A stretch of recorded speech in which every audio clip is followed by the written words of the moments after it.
अब होगी खास बचत नेस्ले एवरीडे के साथ। खबर शामिल करते हैं सियालकोट से। अमरान अशरफ की रिपोर्ट के मुताबिक तहसील समड़ियाल में मुर्गी की कीमत में वाज़िया कमी होने के बावजूद होटल मालकान मुर्गी से बनने वाली डिशेज की कीमत में कमी करने को तैयार नहीं। अवाम ने इस मसनूई महंगाई का जिम्मेदार समड़ियाल इंतजामिया को ठहरा दिया है। 20 दिन पहले 850 में सेल होने वाली मुर्गी 400 रुपये में सेल होने लगी, लेकिन समड़ियाल इंतजामिया की गफलत की वजह से होटल मालकान पुराने रेट पर ही मुर्गी से बनने वाली डिशेज को सेल कर रहे हैं, जिस पर समड़ियाल के शहरियों का कहना है कि महंगाई कम होने की बजाय बढ़ती जा रही है।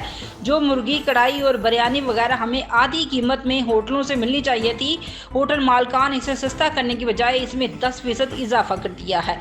शहरियों ने डीसी सियालकोट और हुकूमत पंजाब को एहतजाज करते हुए कहा है कि खुर्दोनोश की अशिया में कमी तो ज़रूर हुई है, लेकिन सिर्फ रेट लिस्टों की हद तक।